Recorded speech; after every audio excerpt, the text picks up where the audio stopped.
We're talking food today, not food to die for, or should I say from, but living food with somebody who knows just a little bit about all of that, a fabulous chef.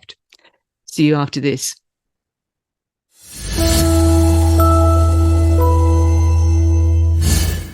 Hi, and welcome back to Alternatively Speaking with me, JJ, the Practical Alchemist. This is a channel where we explore all kinds of avenues of things that you might not find in the mainstream media. And so I'm talking about lots of different things. And today I have a very special guest with me. It is Sarmado Sibley, who is a plant-based chef and a specialist. I think I can say, he might disagree with me because he's too modest, but a specialist in plant-based nutrition, but just nutrition generally, and higher energy nutrition, if that makes sense. So, Sarmado, welcome to Alternatively Speaking today. Thank you, Jen. Good to see you again. Good to see you. Yeah. I should say that Sarmado and I are old friends, and we go back quite a long way now. It's quite some time that we've known each other now. But yeah, we want to talk about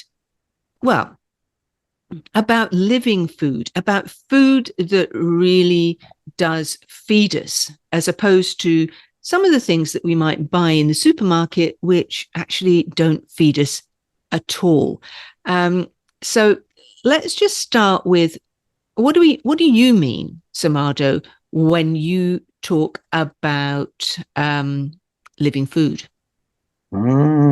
Okay, living food. Well, if you were to look at the concept of what living food is, essentially what it means is eating food that's in its natural, unprocessed, most live state. So optimally, if we are looking at ingredients or products that we want to buy and they're termed living, ideally you want them to be harvested and consumed as soon as possible. That's what I would call living food, because the concept around living food is the idea or belief that once you cook food or bring about a certain temperature to it, it denatures it, which essentially means that you're going to lose mineral or vitamin content, and essentially the enzymes as well.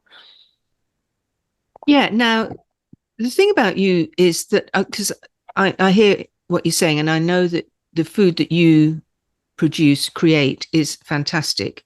But you trained in Michelin star kitchens. You trained at that high end where you would have thought it was the epitome of food preparation and eating, but you had a bit of a almost like an aha moment at one point where you just woke up to the idea that it wasn't all that. And tell us a little bit more about that, because I think to hear a bit more of the background about you, we can understand how you came to this idea of living food. Thanks, Jen. I mean, it really started off when I was 15 years old and I was at school, and we had home economics lessons. So, it was something that you were taught in schools back then, how to cook, how to take care of yourself. And during that course that I was doing at school, one of the teachers said to me, there's an opportunity if you wanted to do your work experience at a hotel and restaurant that's just a few miles up the road. It's called Graveside Manor. Now, back in those days, which was the late 80s, there were 5 restaurants in the UK that had Michelin star status. Graveside happened to be one of them. So at a very young age, I was able to experience a Michelin star kitchen and everything that entailed. And it was fascinating, and I learned a tremendous amount. It really was the foundation for my cooking. And subsequently, I went on afterwards to work alongside people like the Roux brothers, Raymond Blanc, and, a multitude of other leading chefs. So my early career was all around the Michelin star experience. And then it progressed into other restaurants and hotels. But I think where I was with food at that time, and also late 80s, the UK didn't really have good restaurants. It was still very early stages. You know, there weren't celebrity chefs on television, there weren't food magazines, recipe books were limited, and of course the produce you could buy was limited too. But the thing was, back in those days, everything around the Michelin star concept was that you were working with foods, basically working on presentation, taste, appearance. So we were using fantastic products from all over the world, not to mention Gravetye. I mean, it had an Elizabethan walled garden. So most of the produce used to come from the gardeners in wheelbarrows every morning. And then we turned that into the recipes for the lunchtime menu or the dinner menu. And it was fascinating. It was great, you know, working that close to nature and providing this incredible food. But you know, what happened not long after, well, I say not long afterwards, but by the time I got to 35 years old, when I'd been in that environment for a long time, I had a host of health issues, you know, and not to mention, you know, chefs, they party as hard as they work, and I was quite burnt out. And around that time, I wasn't seeing anything around food that was exciting me anymore. You know, I didn't have those light bulb moments that I had in those Michelin star restaurants. And because of my health issues, I started looking into those. And I was introduced to a teacher around 35 years old who introduced me to meditation. And through meditation and some other healing modalities and being able to repair or reverse some of the symptoms that I'd accumulated over those years, around that time, I was introduced to something called macrobiotics. And macrobiotics was a system that, or theory around food being medicine.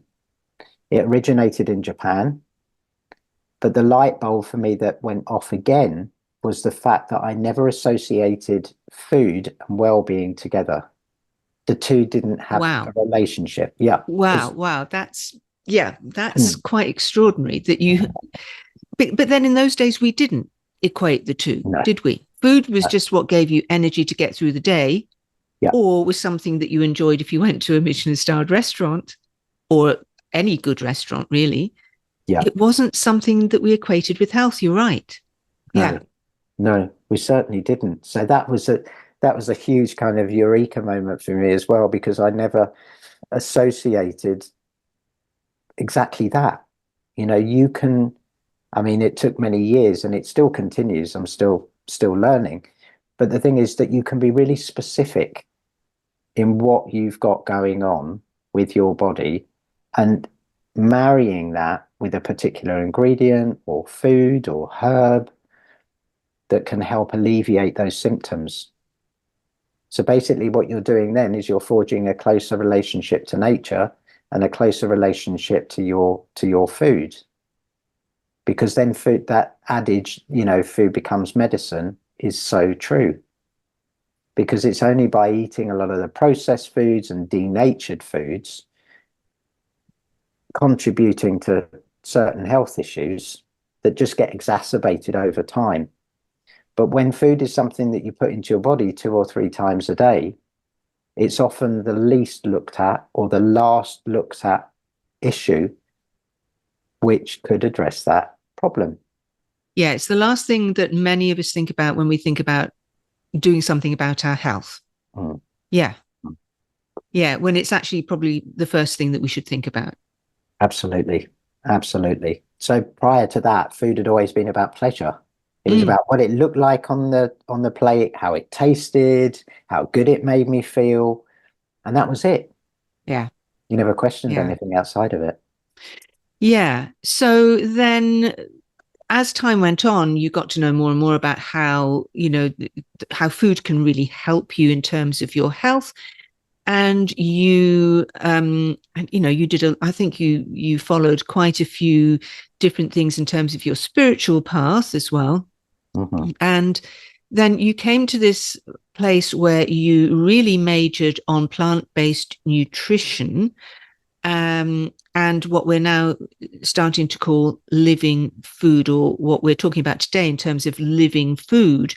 Now, you talk about raw food, and I know that you were a big exponent of raw food, still are, but and I want to talk a little bit more about that in a moment, but we're not saying that you can't cook anything, because there are certain things, and for instance, you're not talking about being exclusively vegan either. So can we just explore a little bit about that? Because a lot of people watching this or listening to this will think that veganism is the most healthy way to go. Yeah, which is a misconception. Correct. Yeah. So can we talk a little bit about that? What are your thoughts on that? Yeah, I mean, it's only from personal experience and also the stories or the issues that my clients have, and just delving deeper into the subject and seeing what other information is out there. Because in 2008, as you know, we've shared this before, I jumped headfirst into raw living foods, or raw vegan lifestyle. And generally that raw vegan lifestyle was eating a high percentage of your diet as raw foods. And when I say raw foods, you're having juices and smoothies and salads and dehydrated foods and, warming herbal teas, superfoods, tonic herbs, those kind of things. But generally that ethos around food, there's zero cooking in that, zero. Because the thing is, going back on the first question you asked around what are raw living foods, well, when that first shoot comes from the plant, whether that's in your sprouting jar or whether it's in the earth, that first growth, it holds the highest potency or frequency of that specific ingredient. So when they measure it, it has the highest vibration. A cooked pea or a raw pea, you will see that the frequency is a lot more magnetic and a lot more enhanced in the raw example than the cooked counterpart. So that's just basically an overview of what raw living foods are. And so the thing is, if you have a particular health issue or an illness, by increasing that amount of raw living foods in the body, you are oxygenating the body, bringing more oxygen into the bloodstream and into the cells, and then illness or disease is less likely to take a hold or exacerbate. It can reduce the symptoms. So you don't have to be 100% raw, but again, it depends on what you're wanting to address. And that's one way that you can go through a fast or a cleanse or something to reset your system. But whether that's something that you do for 3 days, 7 days, you will get the benefits in a short space of time. And understanding that we're all different, there's no one size fits all. So absolutely not. For some of us, we need, or we feel that we need, or our bodies need some kind of animal protein, for instance. So some of us do better if we have some animal protein in our diets. We're not talking about eating steak day in, day out, although there is that diet, which is a pure carnivore diet, which some people seem to do well on. But again, not one size fits all. So we're talking here about how, I guess what we're talking about here is how can we optimize what we put into our bodies for optimal health, right? Yeah. So the raw living foods, so that raw vegan or raw lifestyle I just shared with you could work for a day, a year, depending on the person, but not one size fits all. It's exactly that, because there's a myriad of books out there that will tell you whether it's keto or Ayurvedic or macrobiotic or paleo, whatever. So the thing is, it's about listening to your body, tuning into your body and what it needs. And everybody is individual. Everybody is different. They've got a different body composition. They've got a different history. They've got different lifestyles. So you've really got to work with what you have in the moment to see what works and what doesn't. So I know you mentioned animal protein.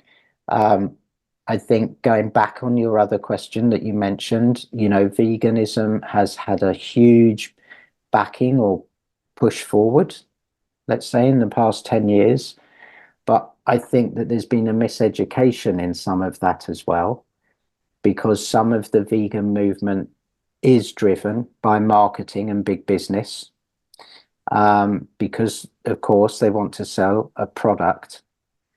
But, and I did always sense this, that, there are people that are farming responsibly, ethically, organically, biodynamically, that have a good relationship with their animals, and they're treated with love, care, and attention. Yeah. That type of husbandry, which is lent to that form of agriculture or that form of farming, is in balance with the ecosystem. What the vegan movement did, and I'm not saying all of it, I'm not saying any, this is right and this is wrong, but what I did notice in the vegan movement is that they were, what's the best word to describe it? They were trying to eradicate on some level a way of eating that has been around for hundreds, if not thousands of years, that our ancestors have thrived on. Yeah, yeah. That's something that I could never quite get my head around. Yep. Why would we suddenly Yeah. not be eating in the way that we have done for thousands of years? Yeah. Yeah. And I think, like my early career in Michelin star restaurants, of course, we were using the best produce available at that time. And, supermarkets didn't have the same power that they have now. Yeah. Yeah. Yeah. So That's true. so supermarkets are dictating what is available. And it's become the one-stop shop out of convenience for most of us because of our busy lifestyles these days. But then the landscape changes because the supermarkets then dictate to a farmer what they want them to grow or rear, if it's an animal. And of course, that's all price driven, cost driven. So what we found is that any production in terms of non-vegan products, dairy, animal products, they were not produced in a humane way. They were awful, factory farming. There's no excuse for that.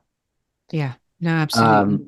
There is one of the spiritual teachers I had always said, you can never kill something humanely. Killing is killing. Yeah. Which is a truth. Mm-hmm. But to do where you have a living being, an animal, let's say, there is no excuse for inhumane treatment.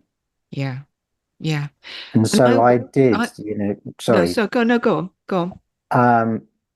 I lived very close to biodynamic farms when I was growing up. Yeah. Yeah. And the animals were happy. Yeah. They were beautifully looked after and kept well.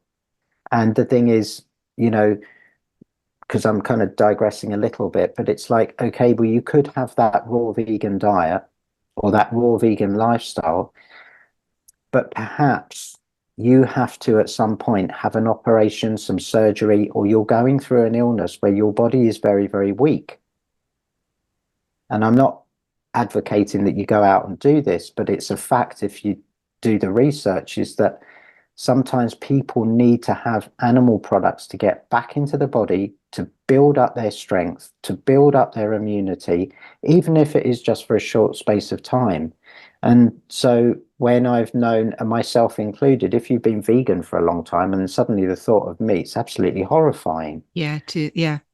But as it's been proven in lots of studies, if there's maybe cognitive decline or there's issues going on with muscle repair or just recuperation, animal products, if it's organic and biodynamic, can speed up that process to support the recovery. And then you can choose if you want to go back to the way you were before. But I just think that taking a different approach to it and having a respect for what it is that you're cooking, preparing and eating is very, very different to doing something unconsciously, especially when it comes to your nutrition. Yeah, I think the respect is really important. And, I've said this so many times. I understand people not wanting to kill animals. Mm. It isn't a pleasant thought. However, unless you follow a strict fruitarian diet and only eat seeds, nuts, um, fruit, Yeah. uh, you're having to kill something. Yeah. You kill a carrot when you uproot it and Yeah. eat it, you know. So in my mind, I kind of got to the point where I was thinking, well, I kind of commune with all these plants around me. If I eat them, I'm killing them, and Mm. I don't know. For me, it doesn't really quite cut the mustard if somebody says, oh, I can't bear the idea of killing something to eat it. Well, but we do all the time. Mm. And I don't see the difference between an animal and a plant in many ways, because in my mind they're all sentient. And I've had this Yeah. argument with people before where they say, oh no, but plants aren't sentient like animals. Well, in a different way maybe, but yes, I believe they are. Yeah. Yeah. uh, and so I do find I find this argument troublesome about not wanting to kill animals, and that's why a lot of people become vegans. And no, look, I get it.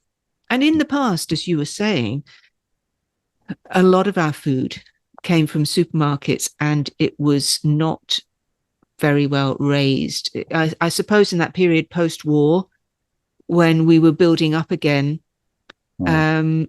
But now there are a lot of farmers who are turning their backs on the supermarkets, not just in terms of animal husbandry, but also in terms of vegetables and fruits, and saying, no, we're going to do it this way, and we're going to sell it direct to the public, Yeah. because Yeah. we will not be dictated to in that way. Yeah, because there's on another side of it, you may have a specific fruit or vegetable, of which there's over 400 different varieties of that specific fruit or vegetable, but the supermarkets will only buy one, Yeah. because they will base that on how it's distributed or how well it can be distributed, what its shelf life can be, and they grow it in volume. These are the determining factors. It has nothing to do with whether it's got high content of vitamin C or zinc or magnesium. It's purely price driven. Can it be distributed, and how long can it sit on the shelf for? Yeah. That Yeah. then starts to shape people's choices, because that's all that's available, and that's what's happened, because we have a huge biodiversity. And I'm a strong proponent of people eating a variety of different plant-based foods, colors, varieties, and getting the full spectrum into your current nutrition. So Yeah. as far as plant-based nutrition is concerned, I want to get people excited about being creative with plants. And back in the day, like you mentioned about meat, you know, probably in the 70s, even in the UK, meat was seen as a luxury. It wasn't eaten, 3 times a day, 7 days a week, because it was not affordable for most people. But obviously, with, what happens in countries where there's more wealth generated, people's expectations or demands go up, which in this case happened to be people wanting to eat more meat, but then they've got to produce it at a lower price, and then the quality Yeah. Yeah. goes Yeah. down. Yeah. So the idea is, if you are eating an animal product, that is one part of the plate, let's say a fifth of the plate, and then the other fourth, the 4 areas of the plate are made up with exciting plants. Yeah, I like that idea. And you are right. I remember when I was growing up, a chicken was a treat. Now, chicken is just run of the mill. Yeah. And let's not talk about how chicken is farmed sometimes. Yeah. Yeah. It hasn't had the greatest track record in terms of husbandry. Yeah. Although things have changed in recent years, and things are, I think, a lot better. But even so, I stopped eating chicken. I can't even look at a bit of chicken without thinking, I wonder how that's I wonder how that's been produced, you know. Yeah. Um, Similarly, other things like pork. But yeah, so it is very interesting and very important though to look at how things have been produced and look at how you know we're getting better now at labeling things here in the UK, but looking at how you know, the meat might have arrived at the supermarket if you're going to buy it at a supermarket. You know, where did it come from? How far has it come? And I'm not just talking about air miles here, but if something has come a long way, it is not going to be as fresh as, Mm. you know, you might have wanted it to be. And Yeah. that, again, takes me on to the whole supermarket way of life. Now, for a lot of people, it's the only way, it's the easiest way to get food. Just go down to the supermarket and get something that's quick and easy to cook. And that often means a ready meal or something which is industrially produced. Yeah. And again, you know, we're talking about the difference between living food, which is as close to nature as possible, as opposed to something that's been, I mean, something with an ingredients list as long as your arm, which probably doesn't have very much nutrition in it. But a lot of people will be hoodwinked by terms of healthy, and this is more healthy for you, and they'll buy that kind of thing without thinking about all the extra bits that are in there that won't do them any good. Mm. Yeah, totally. I mean, you could see that there's certain packaging maybe on some items that could say fat free. Yeah, there you go. Is it That's one. perfect? You know, Perfect. Yeah. and we do actually need fats. So that's one of the issues that's come up around nutrition, certainly in the past 2 decades, that people should be eating a low fat diet. Well, we need fats for healthy bodily function. We need it for a healthy brain, you know, for our muscular system, the list goes on. But we do need it, but it's the type of fats that we get into our body. So when, you know, if you're buying these items from a supermarket and they've already been processed and packaged, like you said, manufactured in these big facilities, actually what's on the ingredient label, if you turn it over, most often you can find a list of ingredients that you would not see growing in a field. So They're, that's they're putting it chemicals. mildly. Yeah, yeah. I mean, they're chemicals. Yeah. They're chemicals. And a lot of these, you know, fake meat products that are out, you know, they contain petrochemicals. Yeah. That is, you know, those substances are quite, what would I say? The body doesn't know how to receive the messages from that you're putting in the body. I was going to use the word food, but it's not food, it's a No, it's, substance. yeah. You know, it's been altered, it's been manufactured, it's been processed. And so going back onto I mean, yes, you've got the raw living foods, but, you know, where you are with your cooking or your recipes or what you do during the week, simply it's just about making food from ingredients, simple ingredients that you recognize. You don't have to cook a Michelin star meal. You don't need so many ingredients to make something taste delicious. You really don't. No. And it's been one of my kind of ways of living where for many, many years now, where I would rather just have the thing on my plate looking like it was pretty much from when it was either brought out the field or, you know, or maybe it was a bit of meat or a bit of fish or something like that. But I like to be able to recognize what I'm eating and know that there's very little else gone into that other than just it's just a good, tasty, fresh piece of food, living food, either raw or just lightly cooked. And that does me. I don't need things to be too fancy, but then that's just me, you know, Yeah, maybe. But I don't need things to be fancy. I just want things to be tasty and things that are organically grown, let's say, that are grown locally, I find to be the tastiest of all. yeah, yeah. Anything that's grown locally and seasonally. And Yeah. when I say seasonally, I mean we're having this talk today, and we're in the UK, so it's UK produce, because sometimes, again, going back on the supermarkets, people think that they're picking something up that's British. So you've been led down the path because you see a sticker on it thinking that it's produced in Britain, but actually no, it's not. It's from another country, but it's been packed in Britain. Yes, that's always a good one, isn't it? Yeah. Yeah. So there's that. And so when you get food that comes from your land, from the soil, there is going to be high concentration of minerals and vitamins that are in alignment for your body to receive. Because in macrobiotics, one of the concepts around that lifestyle was that you would only eat what's local and seasonal. Anything that's outside of that, you don't bring in. So you wouldn't be eating mangoes and pineapples during January because they wouldn't grow outside anyway. So as much as you can get from your local environment is the best. Yeah. It's a good rule of thumb, I think. But we're so used to these days being able to get anything at any time of year.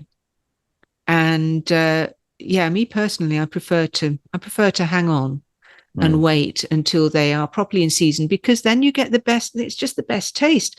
And to have something that's been flown in from somewhere in the southern hemisphere in the middle of winter, because that's where they're seasonal, it's not just air miles. I know a lot of people talk about air miles, but it's not just air miles. It's the fact that produce, it loses something.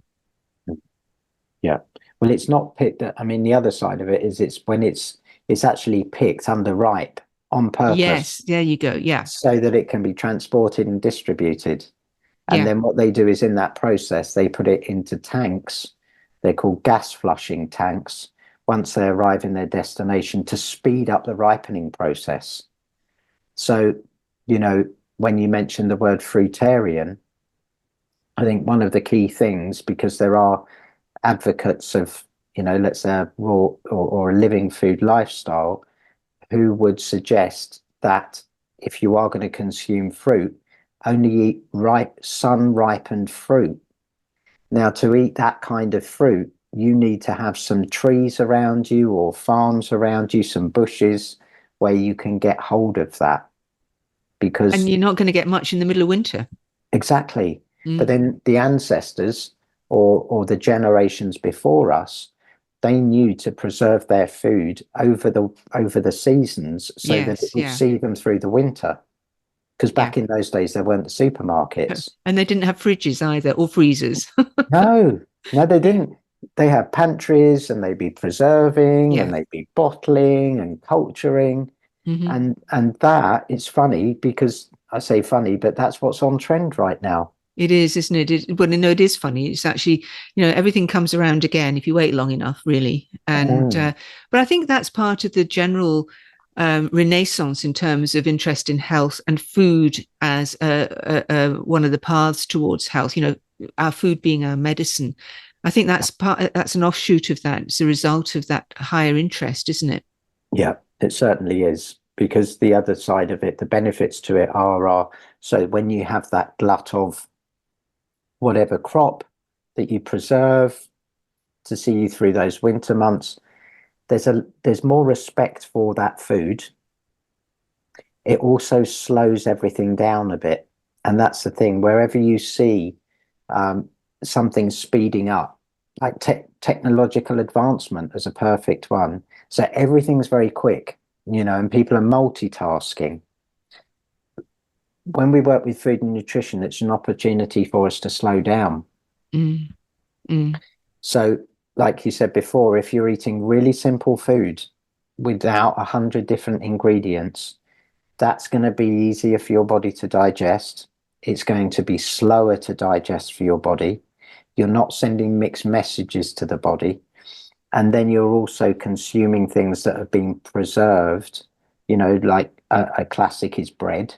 Well, ancient sourdoughs or heritage grain sourdoughs, well, that would be 2 to 3 days of fermenting the dough before it's actually baked, and then that's broken down the gluten. So that in itself, you don't need lots of food, you just need the right types of food. Yeah.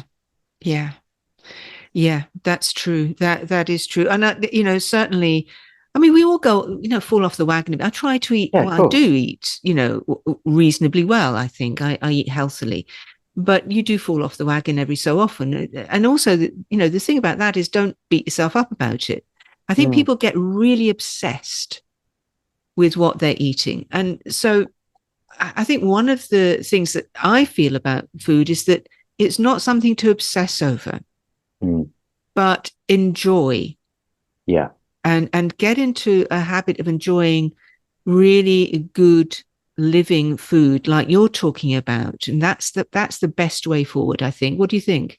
Yeah, totally. Because I think, if you're in a very contracted, controlling, rigid, almost stressed space, you know, where there's no relaxation in the body. So your body's not at ease. There's already a tension there. It doesn't matter if you're eating organic, raw, vegan food in a rush and stressed, your body's not going to receive that information. Once you're relaxed, your body will receive what it needs from that food, but it won't if you're in a hurry. So it kind of bends the rules a bit, I suppose, in terms of being so dogmatic in thinking what I can eat and what I can't eat. But that said, if you've got a specific issue, gut gut health related or IBS or things like that, of course you can't have certain foods. Of course, if you've got an issue, there's things that you need to avoid. But if you're coming to eat your food in a place of stress or contraction, maybe it's better to skip that meal time and wait till you're feeling a bit more relaxed. Yeah, and I never think of that, but I think you probably, you're onto something there because yeah, you're not going to digest your food properly because you are constricted. You can actually feel it in the body. Your body's kind Mm. of wound up and tight. You can feel your stomach. Yeah, because Yeah. you're not slowly chewing that food, you're No. swallowing the food. And then you wonder Yeah. why you have the stomach ache or the digestive issues because your stomach doesn't have teeth. It can't Yeah. cut the food up. But it's that kind of thing because Yeah. you got to get to the next job or next Yeah. task. I mean, if you're that stressed, then maybe just don't eat, just drink lots of liquids, and then you can have breakfast in the morning. You'll feel Yeah. much better. Yeah. No, that's a really good point. Wow. So then to sum up then, what would you suggest that we should all be aiming for optimal health? Mm. So a really good one, which is which I found really helpful, is that one is to try and create a space where there's no distraction, where you can eat your food. That's a really good one, so that you take the time to have the gratitude for what you're eating, to chew it properly, to digest it, see how that feels in your body afterwards. And then, um, in Chinese medicine, one of the first things to do if you're wanting to get optimal health from your food or the optimal experience from your food is try to eat at the same time. So maybe your breakfast is at 9 and your lunch is at 12 and your dinner is at 6 p.m. Your body after a while, maybe 5 to 7 days, will get in the rhythm and it will tell you then when it's time to eat. You don't need to check the clock. And so that can help reset the system. And then the third thing would be to give yourself a big window. So your last in the UK, we've got some nice light evenings now. So maybe eat at 6 or 7 p.m. And after 7 p.m., don't eat again until the next morning. And when you first wake up in the morning, be physically active before you then consume something so that all the energy reserves that you built up through the night can take you into the day. And then you can sustain yourself by having breakfast afterwards rather than eating the breakfast straight away out, getting out of bed and then depleting yourself of energy. So there's some just simple things that we can do to get back on track with food. Well, that sounds fabulous. And yeah, I don't eat first thing. I do, as far as I can, go for a swim first thing in the morning, and then I eat. I usually want to eat about 11-ish, Mm. 11, 12-ish. So And again, that's my body telling me, because, I just let it, I just listen to my body. mm, I don't have it in my head that I have to eat at a certain time. yeah, I eat when I feel hungry or feel that I want it. And it's usually around 11 o'clock, and I've usually had a swim by then in the sea.